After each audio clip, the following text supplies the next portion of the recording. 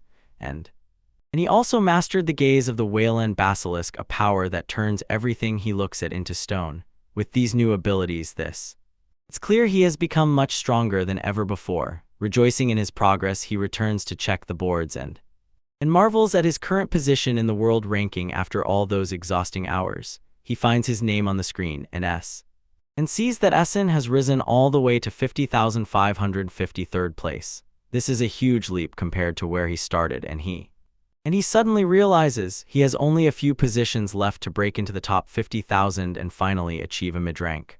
While he is celebrating, Lulu appears and asks how he has been holding up lately. He is glad to see her and tells her that everything is going great, especially because he has already cleared almost all the dungeons she told him about. He rushes so fast that Lulu sincerely says that this is really impressive and asks if he is already looking for a new dungeon to tackle. He admits that he is and asks if she has any good leads, but she throws him a glance and says that dungeon crawling is cool, but then asks if he would like to try a completely different job at least once. The boy looks very surprised and asks her if she means a completely different job than usual. Lulu smiles and explains that she wants him to take on a special request directly from the guild itself. She says that few people know about this, but the guild actually takes on a bunch of tasks that are not just about clearing dungeons, so she promises him that the reward for this will be incredible. The boy admits that it sounds tempting, but he looks a bit tense and says that right now he really needs to focus on his rank. Lulu becomes more serious and warns him, when you are on a winning streak, that is exactly when it is most dangerous for any fighter. She sincerely tells him that adventurers sometimes need to take a break from continuous grinding to keep a clear head. The boy quiets for a moment, realizing that she is just trying to take care of him. She quickly winks and says that this job is not hard at all, so he should consider it a long-awaited break from all this hustle. It seems to have worked, and he tells her that he is ready to get to work. Lulu is completely delighted and shouts joyfully she finally succeeded, and he agreed to this job. She says she will go and prepare everything, and he just quietly nods, watching her leave.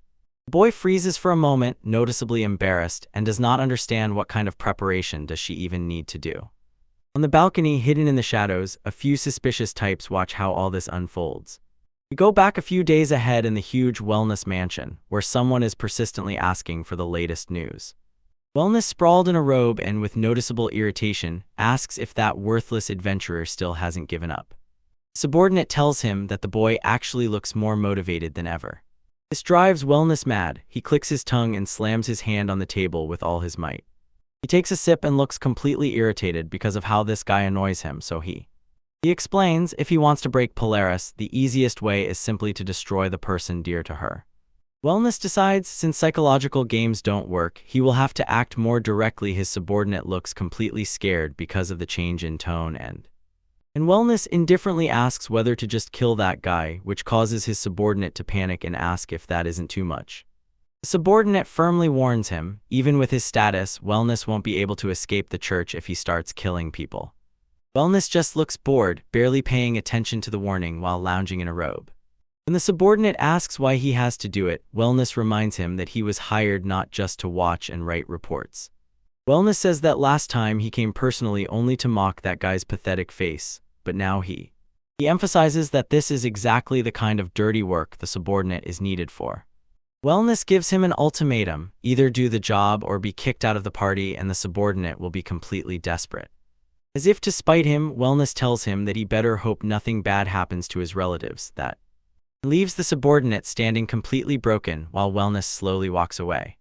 Wellness tells him, since you are so good, I will make sure the subordinate does not have to do the dirty work himself.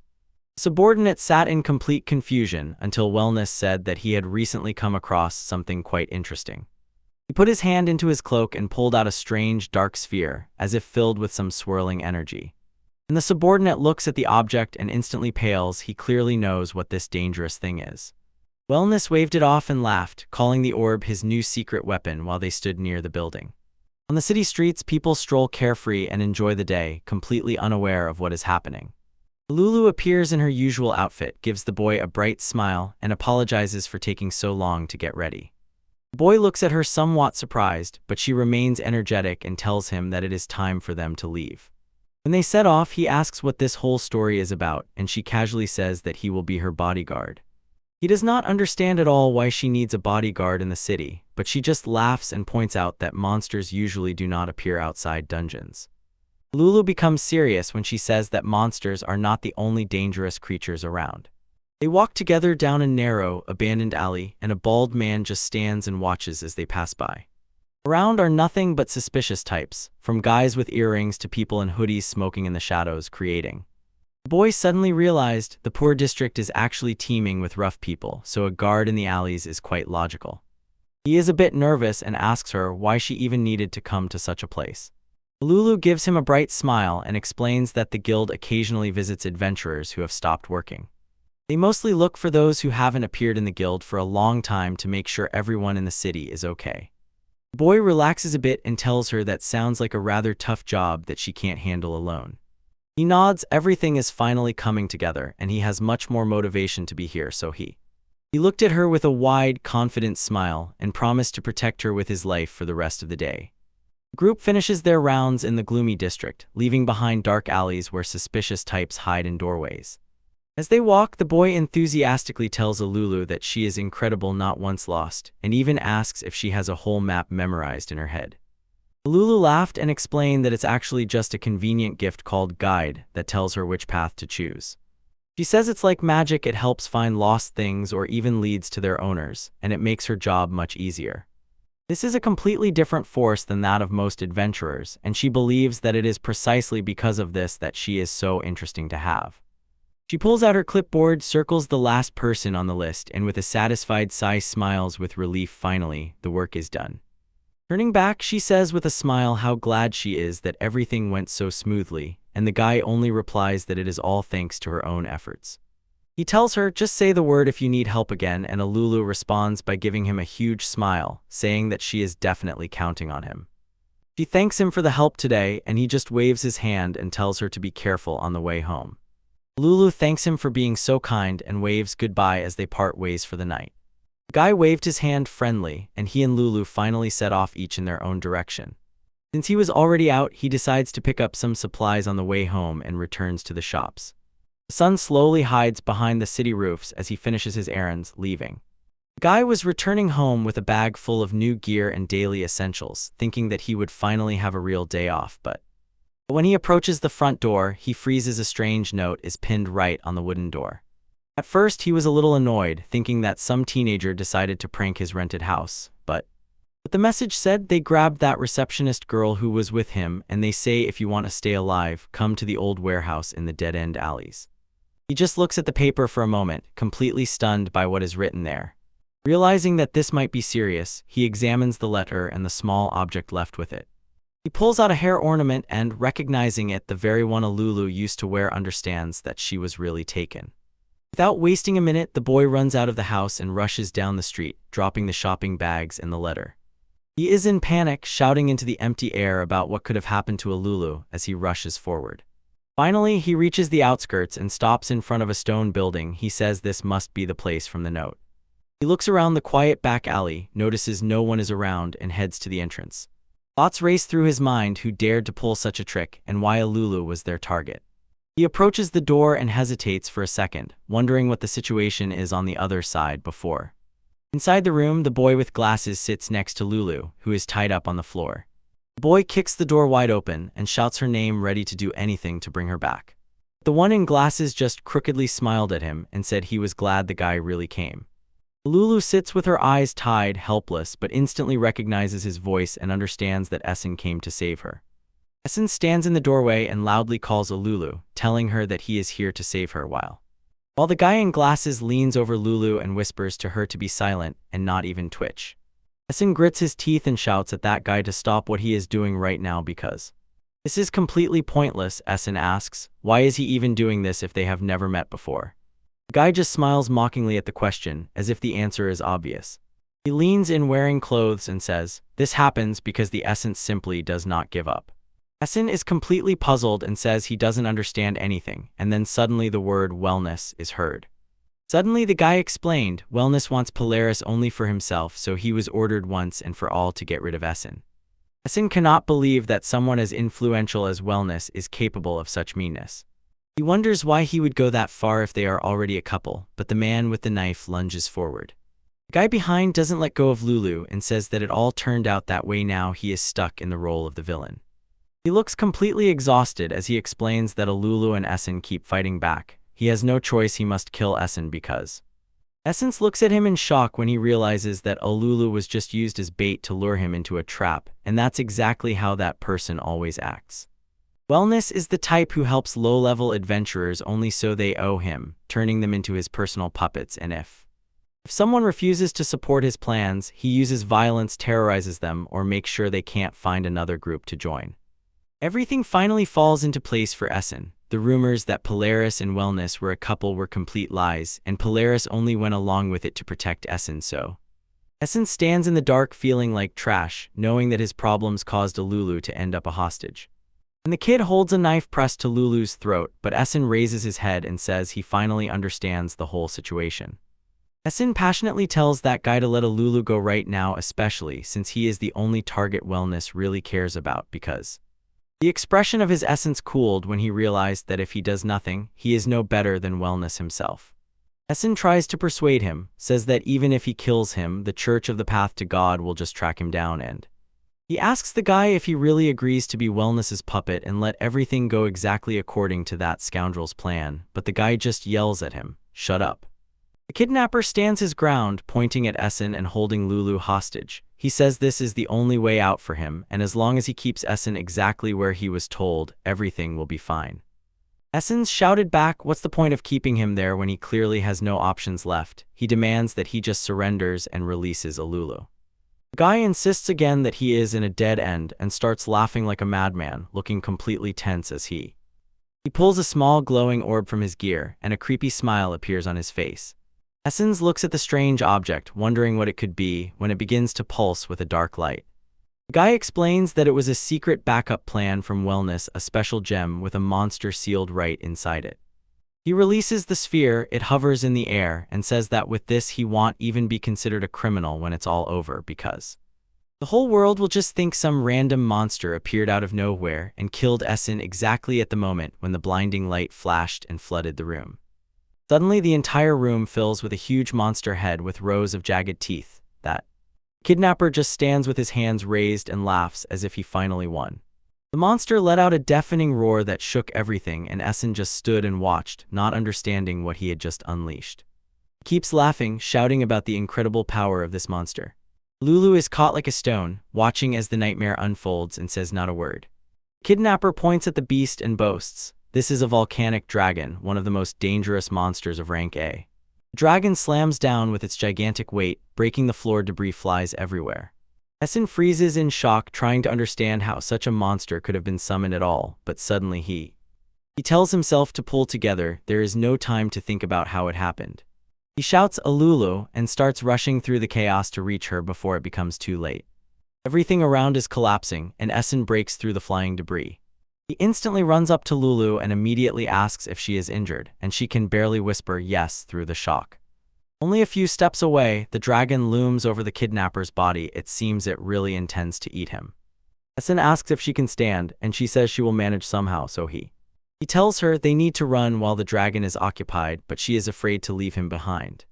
She is almost crying, begging him to just go with her so they both can escape, but Essen understands how bad it is. He says, if this is a real volcanic dragon, it can instantly destroy mid-level adventurers. He tells her that they cannot handle this and need to run for high-ranking pros to help them. Lulu tries to argue, but Essence instantly restrains her because he has already decided. He tells her that he will stay there and hold the monster himself. Lulu looks completely broken, barely able to comprehend what Essence just told her. Essen does not take his eyes off the threat and sternly tells her, "Go immediately for reinforcements. Such a monster simply cannot be allowed to roam here." And when his legs start to tremble, he admits that he also wants to run away, but understands, if he does not stay, everything will only get worse, so he lifts his mask and explains that it was precisely those times when he decided not to run that made him strong, so he is going to fight. He lightened the atmosphere a bit by telling her that he is not crazy, and at the first serious danger he will definitely run away. And he quietly smiled at her, promising not to do anything too reckless while she is not there. Lulu froze for a moment, looking at him with tears in her eyes, both frightened and full of respect. Finally, she wipes her face and tells him that she understands what she has to do.